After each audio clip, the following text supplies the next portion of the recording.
আচ্ছা, কিছু শব্দ আছে না যেগুলো আমরা প্রায় শুনি, কিন্তু মানে ঠিকঠাক ব্যবহার করতে গিয়ে একটু দ্বিধায় পড়ে যাই। হ্যাঁ, একদম।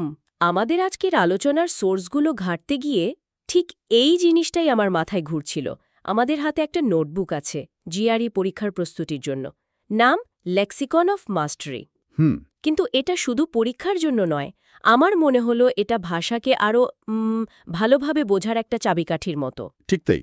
এটা শব্দকোষ মুখস্থ করার বিষয় নয়, বরং আর কি শব্দের আত্মার ভেতর ঢোকার একটা চেষ্টা। একদম। আমাদের আজকের মিশন হলো কিছু কিছু জোড়া বা তিনটে করে শব্দকে ব্যবচ্ছেদ করা, যেগুলো দেখতে প্রায় যমজ ভাইয়ের মতো হলেও চরিত্রে একেবারে আলাদা। যেমন? যেমন ধরুন, কারো প্রতি আপনার অনুভূতিটা কি? অ্যাপ্যাথি, অ্যাম্বিভ্যালেন্স নাকি অ্যান্টিপ্যাথি? তিনটেতেই একটা নেতিবাচক ভাব আছে, তাই না? হ্যাঁ, কিন্তু এদের ভেতরের গল্পটা কিন্তু সম্পূর্ণ ভিন্ন। ঠিক। আর এই সূক্ষ্ম পার্থক্যগুলো ধরতে পারলেই কিন্তু আমাদের ভাবনা আর প্রকাশভঙ্গি দুটোই অনেক বেশি ধারালো হয়ে ওঠে। অবশ্যই। তো চলুন এই শব্দের গোলকধাঁধায় ঢোকা যাক। আমাদের প্রথম বিষয়ে মানুষের অনুভূতি আর মনোভাব। আপনি যে তিনটি শব্দের কথা বলছিলেন, অ্যাপ্যাথি, অ্যাম্বিভ্যালেন্স, অ্যান্টিপ্যাথি, এগুলো দিয়ে শুরু করা যাক। আমার তো প্রায় গুলিয়ে যায়। এটাই স্বাভাবিক, কারণ এরা অনুভূতির বিভিন্ন স্তরকে বোঝায়। প্রথমে আসি অ্যাপ্যাথিতে। এর মানে হল উদাসীনতা। উদাসীনতা? হ্যাঁ, কিন্তু এটা ঠিক সাধারণ মন খারাপ বা বিষণ্ণতা নয়। অ্যাপ্যাথি হল অনুভূতির মানে সম্পূর্ণ অনুপস্থিতি। কোনো কিছুতেই কিছু এসে যায় না, এমন একটা ভাব। ও আচ্ছা। মনে রাখার জন্য শব্দটাকে ভাঙা যেতে পারে। এ মানে ছাড়া বা উইদাউট, আর প্যাথি এসেছে প্যাথোস থেকে, যার মানে অনুভূতি। সোজা কথায় অনুভূতিহীন। তার মানে দেশের রাজনৈতিক পরিস্থিতি বা বন্ধুর সাফল্যে যার কোনো উম, হেলদোল নেই, সে অ্যাপাথিতে ভুগছে। একেবারে ঠিক উদাহরণ। এবার অ্যাম্বিভ্যালেন্সে আসা যাক। অ্যাম্বে কথার অর্থ হল উভয়। উভয়। আচ্ছা। অ্যাম্বিভ্যালেন্স হল একে বিষয়ে দুটো বিপরীতধর্মী অনুভূতি থাকা। ধরুন, কেউ বিদেশে পড়ার সুযোগ পেয়েছে। সে একদিকে যেমন উত্তেজিত, অন্যদিকে পরিবার ছেড়ে যাওয়ার দুঃখেও কাতর। হুম হুম। এই যে আনন্দ আর কষ্ট একসঙ্গে কাজ করছে, এটাই অ্যাম্বিভ্যালেন্স। এটা দ্বিধা, কিন্তু নিষ্ক্রিয় উদাসীনতা নয়। বুঝেছি। তাহলে অ্যান্টিপ্যাথি হলো এই স্পেকট্রামের একদম শেষ প্রান্তে। এটা তো বেশ সরাসরি শোনায়। একদম। অ্যান্টি মানে বিরুদ্ধে। অ্যান্টিপ্যাথি হল সক্রিয় ঘৃণা বা তীব্র অপছন্দ। এখানে কোনো দ্বিধা বা উদাসীনতার জায়গা নেই। রাইট। এটা একটা জোরালো, সরাসরি নেতিবাচক অনুভূতি। যেমন কেউ হয়তো বলতে পারে যে তার স্বৈরাচারের প্রতি তীব্র অ্যান্টিপ্যাথি আছে। তার মানে অ্যাপাথি হলো আই ডোন্ট কেয়ার, অ্যাম্বিভ্যালেন্স হলো আই হ্যাভ মিক্সড ফিলিংস, আর অ্যান্টিপ্যাথি হলো আই অ্যাক্টিভলি হেট দিস। বাহ, দারুণভাবে গুছিয়ে বললেন। ঠিক তাই। ব্যাপারটা পরিষ্কার হলো। আচ্ছা, অনুভূতির জগতে তো শুধু নেতিবাচকতাই নেই। আমাদের সোর্সে অ্যালাক্রিটি নামে একটা খুব সুন্দর শব্দ আছে। এর অর্থ বলা হয়েছে তৎপরতা। হ্যাঁ। কিন্তু শুধু ফাস্ট বা কুইক বললেই তো হতো। অ্যালাক্রিটির বিশেষত্বটি? খুব ভালো প্রশ্ন। অ্যালাক্রিটি শুধু গতি নয়, এটা হলো স্বতঃস্ফূর্ত এবং হাসি খুশি তৎপরতা। হাসি খুশি তৎপরতা? হ্যাঁ, ধরুন আমি বললাম, চলো আজ বিরিয়ানি খাওয়া যাক, আর আপনি প্রায় লাফিয়ে উঠে বললেন, চমৎকার আইডিয়া, এক্ষুনি অর্ডার করছি। হ্যাঁ হ্যাঁ। আপনার এই যে উৎফুল্ল আগ্রহ, এটাই অ্যালাক্রিটি। এখানে কোনো বাধ্যবাধকতা নেই, আছে শুদ্ধ আনন্দ আর উৎসাহ। এটা জিলোট বা অন্ধ আবেগের মতো চরম নয়, বরং একটা স্বাস্থ্যকর ইতিবাচক শক্তি। তার মানে কাজের প্রতি ভালোবাসা থাকলে অ্যালাক্রিটি আসে, কিন্তু কঠিন পরিস্থিতিতে শান্ত থাকাকে কি বলবো? আমাদের নোটে ইকুয়ানিমিটি শব্দটি আছে, যার মানে শান্ত ভাব। এটা কি ভয় পেয়ে চুপ করে থাকার মতো? না, একদমই না। ইকুয়ানিমিটি হল ঝড়ের মাঝে অবিচল থাকা। এটা মানসিক স্থিরতা এবং ভারসাম্যের প্রতীক। আচ্ছা। কঠিন পরিস্থিতিতে যখন সবাই আতঙ্কিত বা উত্তেজিত, তখন যে ব্যক্তি মাথা ঠান্ডা রেখে সিদ্ধান্ত নিতে পারে, তার ইকুয়ানিমিটি আছে। হুম। একে স্টোইসিজমের সাথে গুলিয়ে ফেলা ঠিক নয়। একজন স্টোইক ব্যক্তি কষ্ট বা যন্ত্রণা নীরবে সহ্য করে, অনুভূতি প্রকাশ করে না, কিন্তু যার ইকুয়ানিমিটি আছে সে ভেতরে শান্তি বজায় রাখে, পরিস্থিতিকে শান্তভাবে গ্রহণ করে। ও এর উৎসটাও মজার।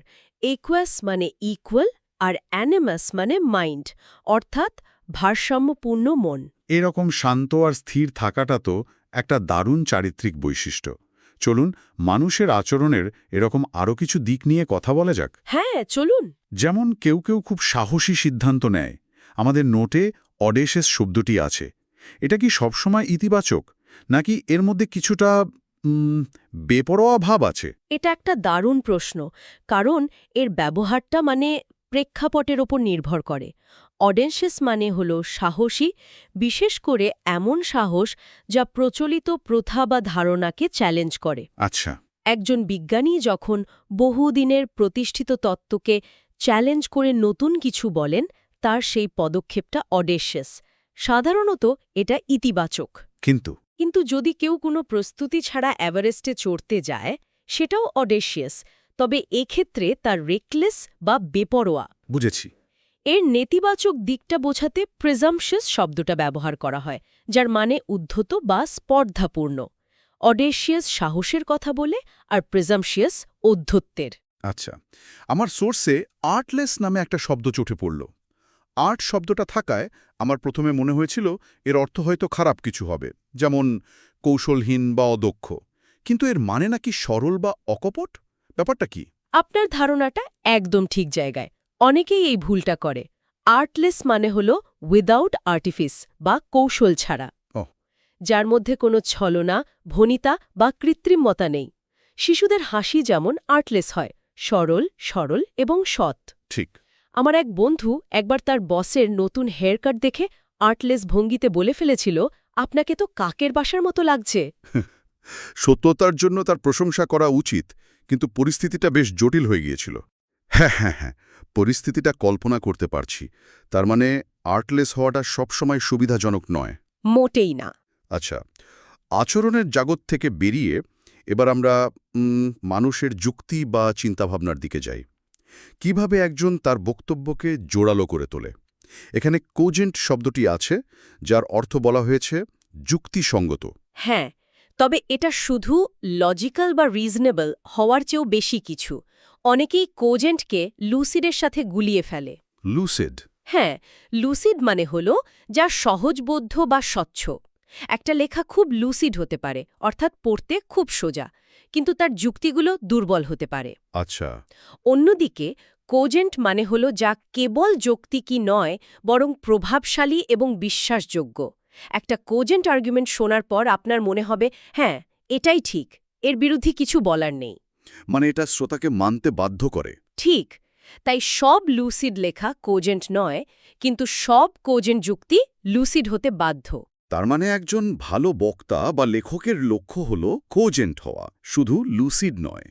কিন্তু যখন কোনো সমস্যার যুক্তি খুঁজে পাওয়া যায় না, তখন আমাদের নোটে কনন্ড্রাম শব্দটি আছে। এর মানে জটিল সমস্যা বা ধাঁধা। এটা কি ডিলেমার মতো? না, এখানেও একটা সূক্ষ্ম পার্থক্য আছে। ডিলেমা হল এমন এক পরিস্থিতি যেখানে আপনাকে দুটো খারাপ বিকল্পের মধ্যে একটাকে বেছে নিতে হবে।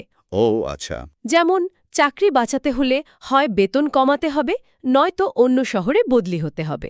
দুটোই আপনার জন্য খারাপ। কিন্তু কনন্ড্রাম হল একটা জটিল ধাঁধা বা সমস্যা, যার সমাধানটাই অজানা। তার মানে এখানে কোনো অপশন নেই। কোনো স্পষ্ট বিকল্প নেই, আপনাকে সমাধানটা খুঁজে বের করতে হবে। যেমন কিভাবে দারিদ্র্য দূর করা যায়, এটা একটা কনন্ড্রাম। এর কোনো সহজ উত্তর বা দুটো বিকল্প নেই। বাহ, এটা তো চিন্তার একটা নতুন দিক খুলে দিল।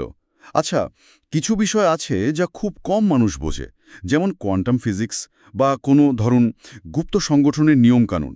এর জন্য আমাদের নোটে এসোটেরিক শব্দটি আছে। ঠিক ধরেছেন। এসোটেরিক মানে হল এমন জ্ঞান যা কেবল একটি ক্ষুদ্র বিশেষ গোষ্ঠীর মানুষই বোঝে। আচ্ছা। এর স্মারক হিসেবে ভাবা যেতে পারে ইএসও বা ইনার সার্কেল নলেজ। যেমন কোনো বিশেষ দর্শনের গূঢ় তত্ত্ব সাধারণ মানুষের কাছে এসোটেরিক মনে হতে পারে। এটিকে এরুটাইট বা পাণ্ডিত্যপূর্ণ জ্ঞানের সাথে গুলিয়ে ফেললে চলবে না, তাই তো? একদম। এরুটিট আর এসোটেরিকের মধ্যে তাহলে মূল পার্থক্যটা কোথায়? দুটোই তো গভীর জ্ঞানের কথা বলছে। মূল পার্থক্যটা হল জ্ঞানের প্রাপ্যতা নিয়ে। এরোডাইট মানে হল পাণ্ডিত্যপূর্ণ জ্ঞান যা বই পড়ে বা গবেষণা করে যে কেউ অর্জন করতে পারে। একজন ইতিহাসবিদ খুব এরুডাইট হতে পারেন, তার জ্ঞান গভীর কিন্তু গোপন নয়। আর এসোটেরিক? কিন্তু এসোটেরিক জ্ঞান সাধারণত ইচ্ছাকৃতভাবে সীমিত বা দুর্বোধ্য করে রাখা হয়, যা কেবল দীক্ষিতরাই বুঝতে পারে। বুঝেছি। আর এরুডাইট হওয়ার সাথে পেড্যান্টিক হওয়ারও একটা পার্থক্য আছে। একজন এরুডাইট ব্যক্তি জ্ঞানী, আর একজন পেড্যান্টিক ব্যক্তি নিজের জ্ঞান জাহির করে বেড়ায়। মানে অপ্রয়োজনীয় ছোটখাটো ভুলের উপর বেশি জোর দেয়। ঠিক, এরুডাইট হল জ্ঞান আর পেড্যান্টিক হল জ্ঞানের অহংকার। বুঝেছি। তার মানে জ্ঞান থাকা এক জিনিস, আর সেটাকে কিভাবে ব্যবহার করা হচ্ছে তা আরেক। আচ্ছা, কি হয় যখন মানুষের কথা আর কাজের মধ্যে মিল থাকে না? আমি বিলি নামে একটা খুব ইন্টারেস্টিং শব্দ পেয়েছি। এর মানে নাকি মিথ্যা প্রমাণ করা। এটা কি সরাসরি মিথ্যা কথা বলার মতো? না, এবং এটাই এর সবচেয়ে গুরুত্বপূর্ণ দিক। সরাসরি মিথ্যে বলাকে আমরা লাই বা প্রিভারিকেট বলি, কিন্তু বিলি হল যখন কোনো কিছুর বাহ্যিক রূপ তার আসল সত্যকে আড়াল করে বা তার বিপরীত ধারণা দেয়। ঠিক, ভাবুন একজন রাজনীতিবিদের কথা, যিনি মঞ্চে দাঁড়িয়ে হাসি মুখে ঐক্যের কথা বলছেন, কিন্তু তার এই আচরণ তার দলের ভেতরের গভীর বিভেদকে বিলি করছে। ওহ! এখানে তার হাসিটা একটা মিথ্যে গল্পের জন্ম দিচ্ছে, ভেতরের সত্যিটাকে মিথ্যা প্রমাণ করছে। তার মানে চেহারা এবং বাস্তবতার মধ্যে একটা দ্বন্দ্ব তৈরি হচ্ছে। এটা তো দারুণ একটা ধারণা।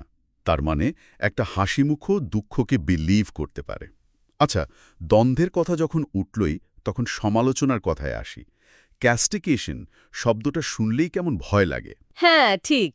এর মানে বলা হয়েছে কঠোর সমালোচনা। এটা সাধারণ বকাঝাকার থেকে কতটা আলাদা? অনেক আলাদা। সাধারণ তিরস্কার বা বকাঝকাকে আমরা বলি রিবিউক বা স্কোল্ড।